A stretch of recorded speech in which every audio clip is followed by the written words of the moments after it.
1부, 2부, 이제 3부째 드리는데 저로서는 아주 힘든 경험입니다. 주일 설교하는 사역이 아니고 저는 이제 선교단체를 하다 보니까 만만치 않네요. 그래서 어제도 못 일어날까봐 알람을 4개를 맞췄어요. 근데 그럴 땐 또 얼마나 또 잘 깨지는지. 서울 영동교회는 저와 저희 단체에게는 너무 감사하고 고맙고 또 동역의 관계가 있고, 그리고 이 자리에서 몇 년 전에 저희 단체 훈련을 청년들과 함께 훈련했던 장소이기 때문에 본당 리모델링 하는 게 저에게는 오히려 장점이 됐어요. 왜냐하면 제가 익숙한 구장에서 설교하기 때문에. 본당이었으면 좀 부담됐을 텐데 이렇게 고동부실이 저에게는 홈그라운드 같은 느낌이고, 1부, 2부를 하다 보니까 얼굴은 바뀌셨는데 다 똑같은 분 같아요. 내가 다 모르니까. 그리고 영상으로 보시는 분도 아마 또 다른 분들이 보시겠죠. 그렇습니다. 그리고 제가 밖에서 이제 사역하면서 활동하시는 분들을 자주 만나는데, 우리 최경희 성도님 같은 분은 아주 잘합니다. 그래서 동경대학에서 박사학위도 받으시면서 신앙생활도 열심히 하시고, 또 외부의 우리 아주 멋진 기독인 전문가분들과도 좋은 활동 속에서 많이 아끼세요. 그분들이 우리 최경희 성도님을 굉장히 아끼세요. 그래서 서울 영동교회 통일선교 사역에 아주 고급 정보는 그분께 얻으시면 됩니다. 그래서 다른 데 가서 찾으실 이유가 하나도 없어요. 최경희 성도님을 통해서 고급 정보 얻으시면 기도 제목도 얻을 수 있고 굉장히 좋은 재원이 될 거라고 저는 생각을 합니다. 귀한 예배를 함께 드리게 돼서 하나님께 감사를 드립니다. 저는 지금은 기독 청년들과 함께하는 훈련단체, 그걸 소위 인프라 단체라고 그래요. 파송단체가 아닌 인프라 선교단체를 이끌고 있고, 굳이 파송한다면 지역과 교회 영역으로 파송한다라고 하지만 현재 이제 포타 미션이라는 단체를 운영하고 있습니다. 그리고 남서은혜교회에서 2009년 3월부터 2018년 12월까지 통일선교위원회 3대 지도 목사로 사역을 했습니다. 동시에 그 사역을 하면서 동시에 시작된 것이 이제 북한 사역하는 목회자들이 함께 모여서 북한 사역 목회자 협의회를 창립을 했어요. 그 당시 2010년 정도에. 근데 제가 이 에피소드를 먼저 말씀드리는 이유가 있는데, 먼저 이제 북한 사역 목회자 협의회는 저와 같이 북한 사역, 통일 선교 사역을 하는 또 우리 배민수 목사님과 같이 교회에서 부서에서 이 사역을 전문적으로 하시는 목회자들이 모인 목회자 네트워크 모임이에요. 처음에는 17명으로 시작했는데 지금은 이제 100여 명이 됐습니다. 그래서 어디를 가도 저희 회원들을 같이 만나서 어느 지역이든 탈북민이 정착하는데 아주 이단으로부터, 그다음에 잘못된 가르침, 잘못된 선교 방식으로부터 우리가 좀 더 이렇게 해야 되겠다, 이렇게 하면 좋습니다, 이런 것들을 함께 경험과 이론을 같이 겸비해서 얘기할 수 있는 그룹입니다. 그래서 북한 사역 목회자 협의회는 여러분이 참 많이 관심 두고 기도해 주셔야 되고요. 여러분, 사실 한국교회 참 안타까운 얘기지만 많은 목사님들이 모이면 그 모임은 잘 안 돼요. 자꾸 싸워요, 목사님들이. 이유는 모르겠지만 자꾸 싸웁니다. 근데 저희 모임은 싸울 수도 있겠지만 지금까지는 적어도 단 한 번도 얼굴 붉히고 싸운 적이 없습니다. 사실 북한 사역하는 목사님들이 셉니다. 약해선 그 사역 못하죠. 세요. 그래서 광야에 내몰린 것 같은 사역을 했었기 때문에 아주 세신 분들인데, 북한 사역 목회자 협의회 모임만 가지면 순한 양이 돼요. 그 이유가 있습니다. 제가 처음에 총무를 하고 사무총장하고 부회장하고 5대 회장까지 했는데, 처음에 했을 때 하나님이 저에게 그런 마음을 주셨어요. 한번 따라하겠습니다. 북한 주민 사랑하기 이전에 목사끼리 먼저 사랑하자. 멋지죠? 그럼 바꿔볼까요? 북한 주민 사랑하기 이전에 성도끼리 먼저 사랑하자. 그래서 처음에 일하지 않았습니다. 일하려고 모이지 않았어요. 이게 도저히 안 되겠다.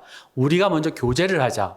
그래서 형님뻘 되는 목사님들이 같이 모여가지고, 제 후배는 별로 없었는데 같이 모여서 한 달에 한 번씩 식사를 하고 잠깐 기도한 것인데, 지금은 이제 아주 규모 있게 됐어요. 근데 지금도 우리가 어디서 역사가 나냐면 모임 끝나고 밥 먹을 때. 그때 성령의 역사가 활발합니다. 사도행전에 나오는 2장에 나오는 식사 교제처럼. 그때 엄청나요.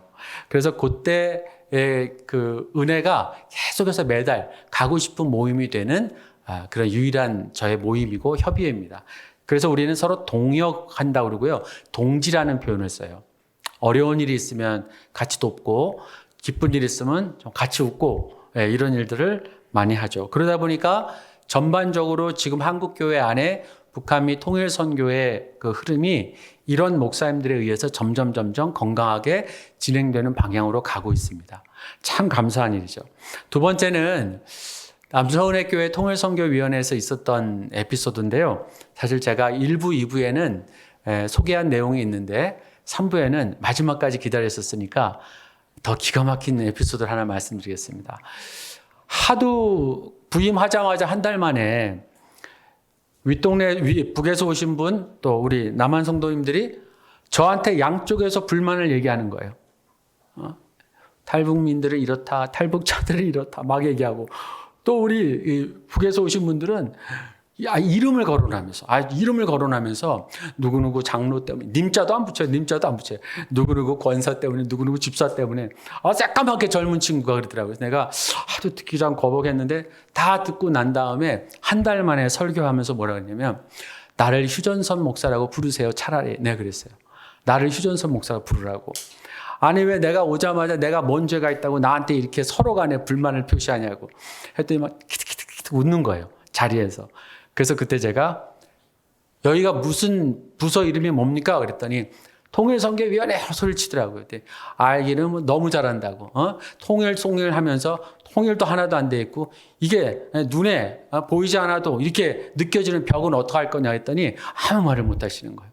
그래서 그때 제가 저는 정말 성령의 역사라고 생각합니다. 뭐라 그랬냐면 이제 탈북자 탈북민이라는 소리 하지 말자고. 그냥 윗동네 아랫동네로 합시다. 이렇게 말을 해버렸어요. 그게 그때부터 남서운회 교회의 분위기를 반전시키는 사건이 된 거예요. 아예 그냥 분위기가 바뀌었어요. 여러분 말을 바꾸니까 존중하기 시작하더라고요. 그 다음에 상대방의 삶에 대해서 궁금해하고 어떻게 살아왔는지를 듣기 시작하더라고요. 제가 그때 그걸 알았어요. 그래서 그때 이제 그 뒤 한 달 뒤에 너무 눈물이 나는 사건이 하나 있었어요. 설교하기 전에 2분씩 짝을 지으라고 그랬어요. 가능하면 윗동네 아랫동네 2분씩. 그래서 짝을 졌어요. 그리고 얼굴을 바라보고 이르라고 그랬어요. 자, 옆에 2분씩 바라보시라니까요. 날 바라보지 말고. 자, 집에서 예배 드리시는 분도 2분씩 바라보십시오. 자, 옆에 분 바라보시고. 자, 오른쪽에 있는 분이 왼쪽에 있는 분에게 이렇게 얘기하는 거예요. 절 따라서 옆에 분에게 얘기하세요. 나 때문에 힘들었지? 시작. 이랬더니 이렇게 웃는 거예요. 이제 더 깔깔 웃는 거예요. 막 웃으면서 막 그냥 하는데 내가 다시 손잡으라고 그랬어요. 그리고 다시 눈을 보고 이렇게 하라고 했어요. 자, 하겠습니다. 두 번째. 자, 요거는 분단이에요. 이제 통일해야 되죠? 그래서 어떻게 하냐? 손잡고. 자, 따라하겠습니다. 이제는 그대 없이는 닭살 돋아도 참으세요. 단 한순간도 못 살아요. 이렇게 얘기를 시켰더니 울어요. 막 울었어 그때. 눈물 흘리고 내가 얘기도 안 돼 서로 끼어안고 설교 못했어요. 그때. 말 한마디면 되는데 뭐가 이렇게 갈라놨을까? 사실 여러분 한국말을 우리보다 더 잘하는 미국의 그 타일러라는 사람하고 아리랑을 부른다고 생각해 보세요. 아리랑을 부르면 과연 타일러가 눈물을 흘릴 수 있을까요? 근데 북한에서 엄청나게 속사포처럼 빠른 사투리를 써대면서 저는 이제 거의 다 알아듣는데 나도 자세한 단어는 모를 때가 많거든요. 근데 그런 사람이 아무리 우리하고 있어서 이질감을 느껴도 손을 딱 잡고 아리랑을 부르잖아요. 5초도 안 돼서 어쩜 그 약속한 듯이 둘 다 눈물을 펑펑 흘리면서 그냥 뭘 안다고. 그러니까 북한 주민은 사실 정말 우리 같은 동포인 거예요. 이건 부인할 수 없는 사실이에요. 역사에 정말 이 어마어마한 오판의 정치들이 이렇게 만들어놨을 뿐이지 정말 우리 북한 주민과 우리 국민들은 다 선량한 시민이고 살아가는 데 바쁜 사람들이라고요. 근데 그런 삶의 한 공간에서 뭉치니까 그때 서로 사랑이 뭔지를 저는 10년간 엄청나게 배웠습니다. 자, 제가 이제 이 두 가지를 먼저 말씀드리고 오늘 두 가지를 한번 이 말씀 속에서 말씀드려준 첫 번째가 복음이 우리에게 요구하는 삶이 뭐냐를 볼 건데, 첫째는 오늘 에베소 1장 10절을 다시 보니까 하늘에 있는 것이나 땅에 있는 것이 다 그리스도 안에서 통일되게 하려 하십니다 라고 이야기하고 있습니다. 그리고 그 이후에 14절까지는 이제 회복과 구원과 회복과 예배까지 이루어지는 완성된 하나님의 구원에 대해서 이야기해요. 말씀을 합니다. 그런데 여러분, 사도 바울이 성경 전체에서 구원을 얘기할 때 여러분들이 다른 것보다도 가장 먼저 봐야 될 것이 에베소서예요. 특히 1, 2, 3장. 그리고 통일선교 주간에 특별히 1장, 2장, 3장은 반드시 묵상을 하십시오. 그래서 이 안에서 하나님의 계획인 구속의 사역, 구속의 은혜가 얼마나 집약적으로 들어가 있는가. 그리고 그것을 모아서 하나로 집중해서 요약한 것이 10절입니다. 그게 바로 10절이에요. 그래서 여기서 두 가지를 알 수 있는데, 먼저 뒷부분에 그리스도 안에서 통일이라고 하는 말씀을 합니다. 여러분, 통일을 얘기하면 우리는 벌써 남북의 분단이 생각이 납니다. 그런데 재미있는 건 단 한 번도 경험 못한 통일에 대해서 각자의 생각이 다 있어요. 그건 분단을 해소해야 되는 문제이기 때문에 그렇죠. 근데 안타까운 건 우리 생각이 다 다른데 한 번도 통일을 아직까지 경험을 못했기 때문에 통일 얘기만 나오면 방법이 다르고, 때로는 그것이 적이 돼버리고, 때로는 그것이 싸움이 돼버리고, 이것이 복음을 얘기하는 교회 안에서도 그렇게 의견이 이렇게 대립될 때가 너무 많습니다. 그런데 중요한 거는 오래전에 아주 재밌는 설문이 있었어요. 남북 단일팀 경기가 있고 이제 여러 가지 얘기를 하는데, 만일 북한 팀이 미국과 경기를 하면 누구를 응원하겠습니까? 라는 설문조사가 있었어요. 여러분은 누구를 응원하시겠습니까? 90%가 우리 대한민국 사람들이 뭐라면 북한을 응원한다고 그랬어요. 90%가. 그 다음에 두 번째 질문이 아주 심장과 폐를 찌르는 질문이었어요.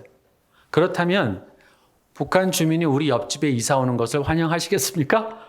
이렇게 질문했더니 88%가 반대했어요.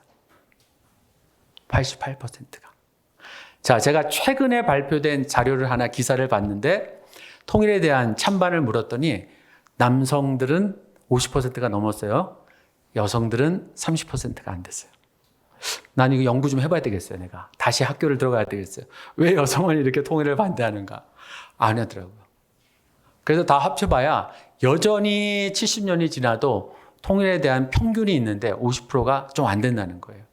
근데 이 정도 지지 가지고는 통일되는 건 정말 하늘의 별따기입니다. 근데 여러분, 오늘 이 말씀을 보니까 여기에 통일이라는 단어가 나와요. 그래서 이 단어의 의미가 뭐냐면 하나로 모이게 하다입니다. 하나로 모이게 하다. 그리고 뒤에 가면 에베소서에 두 번이 나오는데 또 하나가 나오는데, 그 하나는 읽다 보시면 또 나와요. 근데 그거는 전치사를 지나치게 통일이라는 말로 좀 번역한 것 같아요. 이 번역하신 분이 애국심이 강했던 것 같아요. 근데 요 앞에 1장 10절에 나오는 통일은 그야말로 우리가 생각하는 통일과 아주 흡사한 단어예요. 그런데 사도 바울은 요 용어를 쓰면서, 여러분이 1장 6절 7절을 슬쩍 보시면 7절에 그의 피로 말미암아 속량 곧 죄사함을 받았느니라, 요 단어가 나오거든요. 속량. 요 단어를 통일하고 바꿔쳐도 이게 어울려요. 그러니까 사도 바울은 예수 그리스도의 구속의 모든 것을 어디로 집약시켰냐면 헬라어의 통일이라는 단어에 집약을 시켜버린 거예요. 단 전제가 하나 있습니다. 따라서 하겠습니다. 그리스도 안에서. 네, 이게 성경이 말하는 통일입니다. 그래서 여러분, 이걸 우리가 실제적으로 한번 말씀을 드리겠습니다.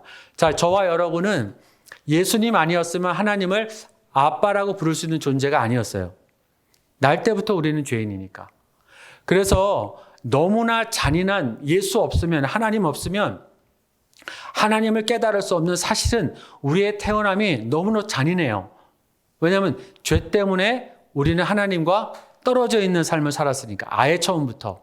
그거를 성경은 신학교에서 성경 공부에서 뭐라 그러면 죄로 말미암아 하나님과 내가 분리되었다라고 표현을 합니다. 분리되었다. 분단이라는 의미하고 똑같아요. 내 능력으로 아무것도 할 수 없는 상태. 아무것도 할 수 없는 상태. 그러니까 그런 상황에서 하나님을 만나려고 아무리 노력해도 안 되는 거예요. 하나님 편에서 하나밖에 없는 독생자 예수 그리스도 우리에게 보내주셔서 십자가에서 우리 죄를 대속하시고 부활의 능력으로 새롭게 우리를 의인 만드시는 놀라운 부활의 능력과 함께 우리가 그분의 중보의 사역을 은혜를 받은 거저 은혜를 받은 결과가 오늘 우리가 하나님을 아버지라고 부를 수 있는 존재가 된 겁니다. 할렐루야. 믿으시면 아멘. 바로 이걸 믿는 우리에게 뭐가 해소가 됐냐면 죄로 말미암아 분리된 것이 이제 그리스도 안에서 통일이 되었다라는 의미하고 똑같은 거예요. 그러니까 성경은 우리에게 통일을 뭐로 얘기하느냐? 철저하게 그리스도 안에서 우리의 죄가 사함받고 하나님의 자녀가 돼서 우리가 하나님과 하나 된, 분리가 아닌 하나가 된 것을 얘기하는 거예요. 그러니까 존재 자체가 우리는 완전히 뒤바뀐 거예요. 그런 우리에게 요구하시는 것, 그런 우리에게 이제 사명을 요구하시는 게 뭐냐? 이제 우리 자리 찾았으니까 그게 뭐냐면 하나됨이에요. 하나됨. 여러분, 교회에서 교회 생활하다 보니까 미운 사람 있죠? 제 눈 피하지 마세요. 방송을 보시는 분들도 분명히 미운 사람 있죠? 집에 꼭 한 명씩 있어요. 가장 가까이 계신 분들 중. 근데 당연하죠. 아니 어떻게 우리가 다 사랑할 수 있겠습니까? 그런데요. 그럼에도 불구하고 이 은혜를 공짜로 받은 우리에게 하나님이 당당히 요구하시는 게 뭐냐면 그래도 찢어지면 안 된다. 하나 되는 거 너희들이 붙잡고 견뎌야 된다 하는 거예요. 분열은 우리가 할 수 있는 게 아니에요. 분열은 절대 우리가 할 수 있는 실천이 아니에요. 분열된 곳을 하나로 모으는 것이 우리가 해야 될 일임을 믿습니다. 그렇기 때문에 이 자동적으로 부여받은 이 은혜로 부여받은 소명과 사명 그것이 분단의 땅을 보면 어처구니 없는 세상을 보고 있는 거예요. 전우택 교수님이란 분이 계시는데 전우택 교수님이란 분이 연세대학교 정신의학과 교수잖아요.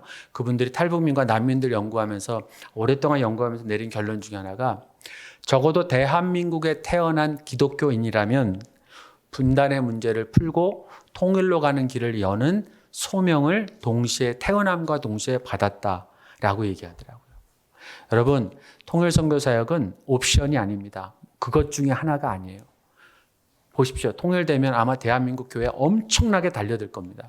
그러나 기름 5개 준비한 자와 안 한 자의 차이가 극명하게 드러날 거예요. 서울 영동교회가 통일선교부서 사역과 함께 이러한 주간을 보내고 있다는 것은 지극히 제 입장에선 안심이 되는 거예요. 너무나 안심이 되는 일들이에요. 많은 교회가 모르고 삽니다. 그저 6.25만 생각하고 어떻게 해야 될지 모르지 지나간 일로 생각하죠. 그러나 지나간 역사를 지금에 반추하지 않으면 미래는 결코 보장이 안 되는 거죠. 이 시간에 우리 하나님이 우리에게 요구하는 거예요.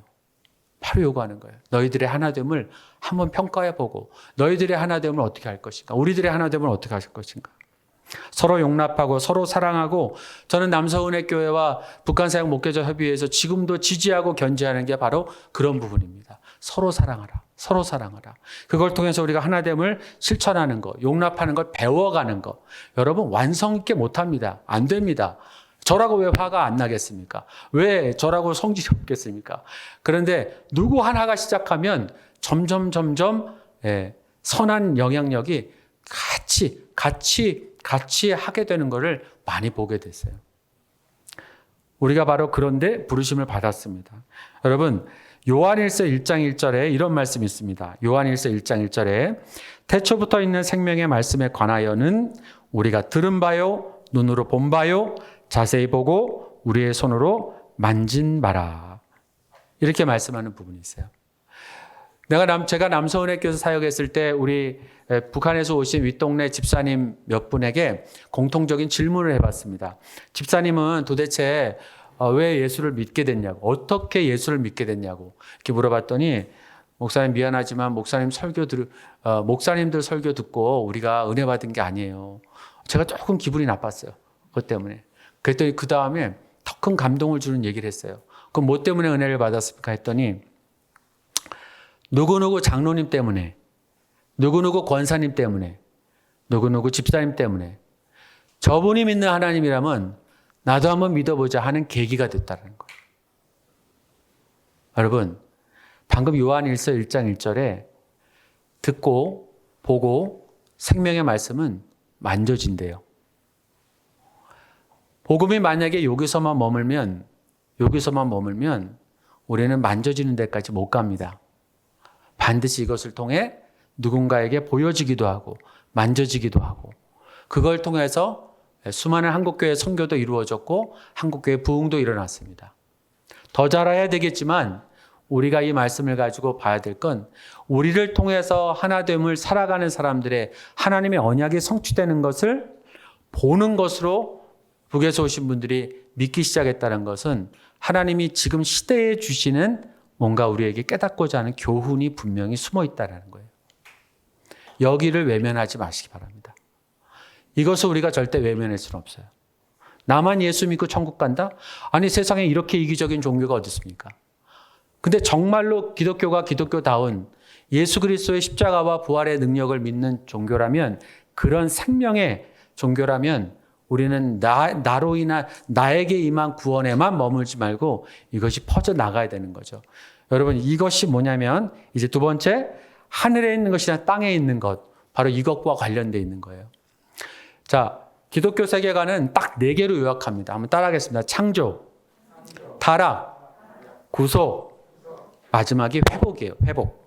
이 4가지가 있어야 회복이 됩니다.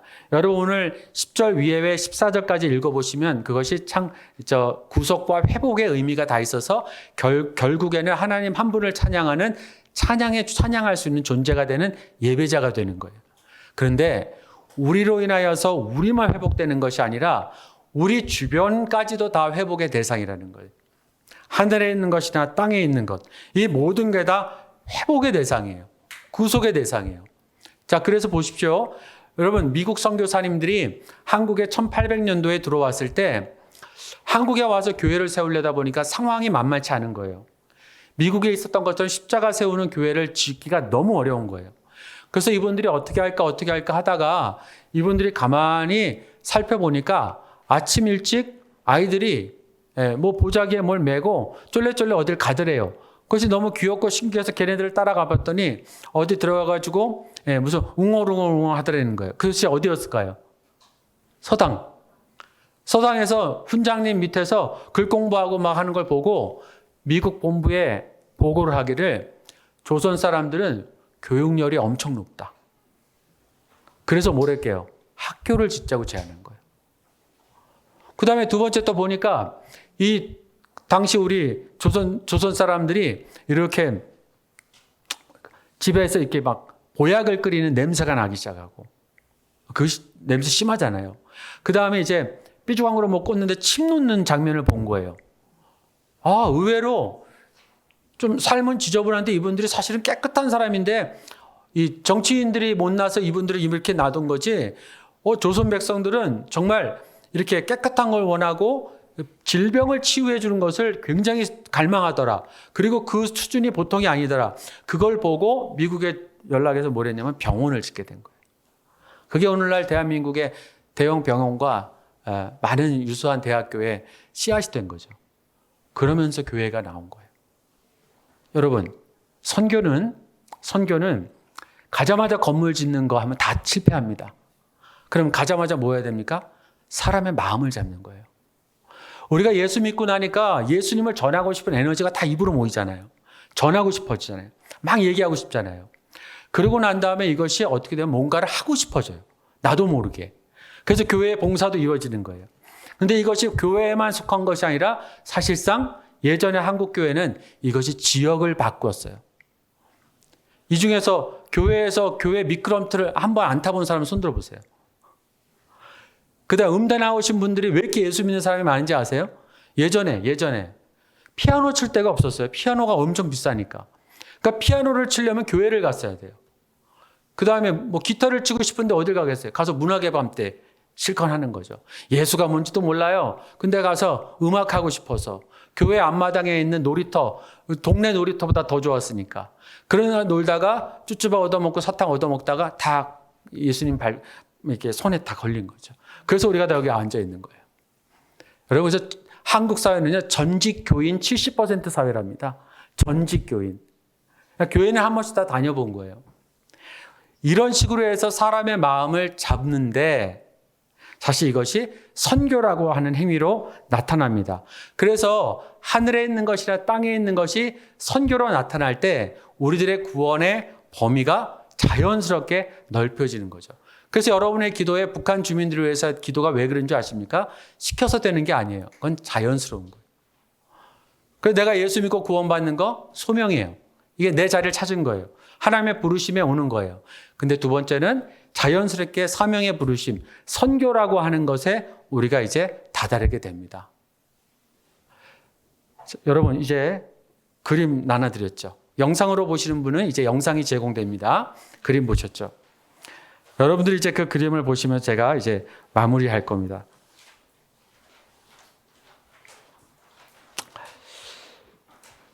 제가 이 말씀을 드린 이유가 우리가 생각하는 통일이 과연 어떤 세상을 열어줄까 하는 거예요. 어떤 세상을 열어줄까. 적어도 통일을 경험하지 못했지만 분단이 되어 있지 않았던 시대를 잠깐 반추해 보면 답이 좀 나와요.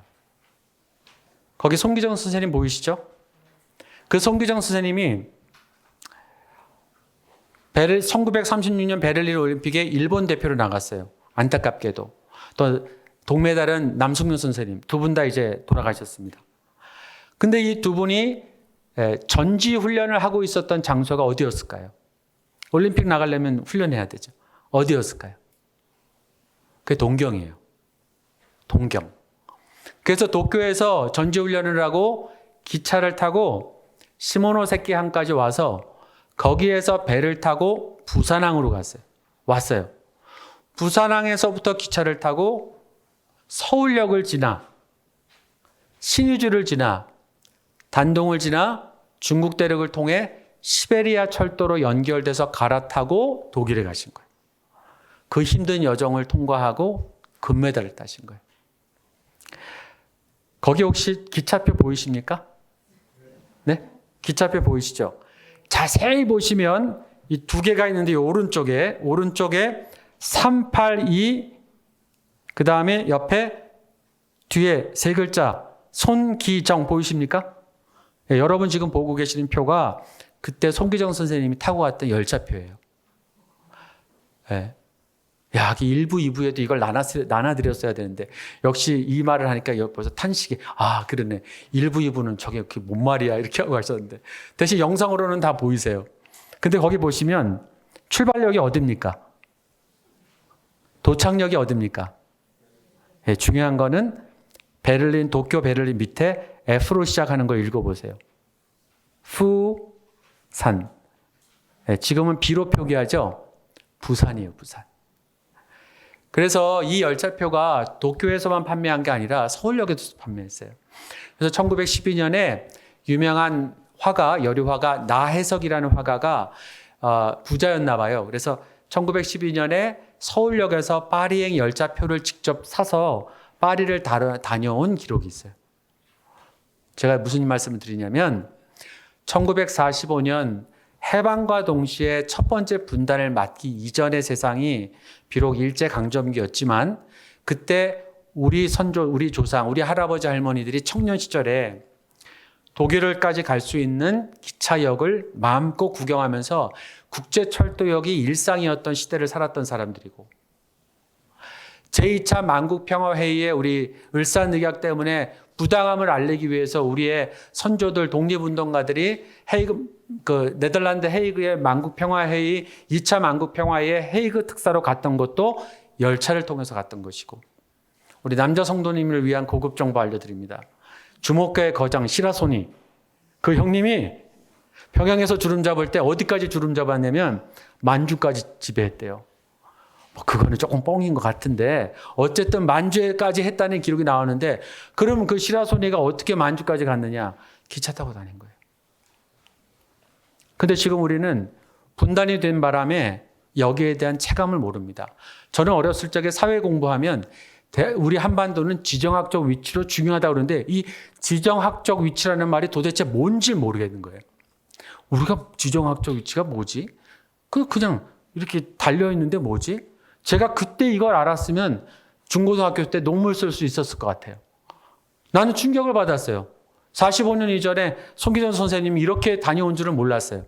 깨닫고 나니까 그 이유가 거기 지도 하나 보이십니까? 그 세계 지도.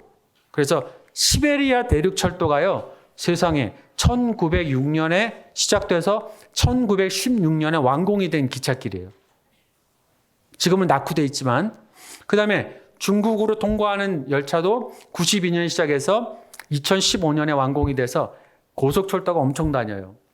동남아시아도 거미줄처럼 연결돼 있고. 근데 거기 중간 지역에 타원형으로 이렇게 그림을 그린 게 있죠. 거기에 모든 종교 문화권은 거의 대부분이 이슬람권입니다. 좋든 싫든 이 열차를 통과하는 통일 한반도에 이 열차를 통과하는 출발역과 종착역이 대한민국의 서울역이에요. 그리고 KTX로 연결된 부산, 광주, 목포, 여수 모든 KTX 남부 지역의 KTX역은 동시에 국제철도표를 예매할 수 있는 역이 되는 거예요. 통일이라고 하는 사건은 어떤 시대를 주냐? 자, 이제 저를 결론 맺겠습니다. 따라하면서 여러분이 박수 칠 때는 딱 이렇게 치는 거예요. 자, 따라하겠습니다. 복음을 전하기 가장 좋은 시대가 되는구나. 네, 한 번 더. 복음을 전하기 딱 좋은 시대가 되는구나. 맞습니다. 북한의 주민들을 통해서 북한 주민들과 함께 열방으로 나가는 길이 열리는 시대예요. 그래서 대한민국의 철도 기술은 앨런 머스크 못지않은 거기 물론 상용화 단계까지 가는데 서울에서 부산을 22분 만에 갈 수 있는 기차를 만들 수 있는 역량을 가진 나라가 됐고 그동안에 저 유라시아 대륙 철도를 갈 수 있는 회원 자격을 못 얻었는데 2018년 판문점 회담 이후에 드디어 모든 나라가 국제철도 장관회의에 참석한 모든 나라가 찬성을 해주는 바람에 드디어 대한민국도 그 유라시아 대륙 철도를 당당히 달릴 수 있는 회원국이 됐어요.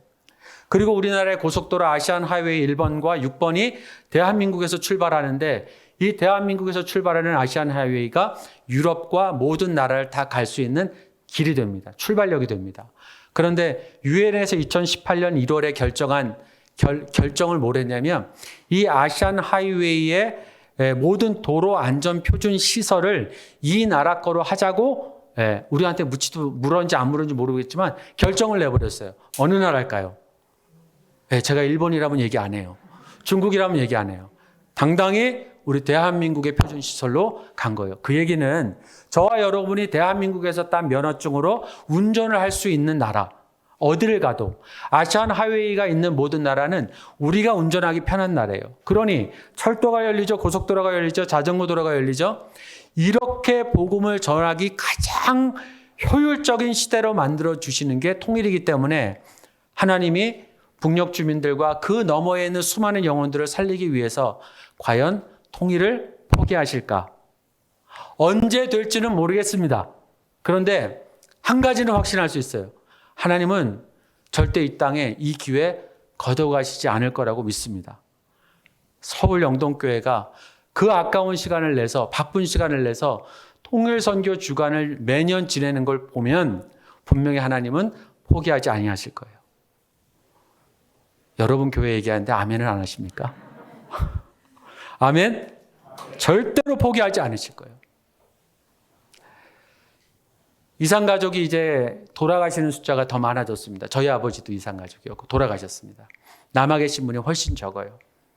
근데 그 실향민의 자녀들인 저희 같은 사람들은 한 번도 전쟁을 경험 못했는데 이상하게 아버지 어머니의 전쟁 얘기 때문에 우리 안에도 대물림되는 트라우마가 있어요.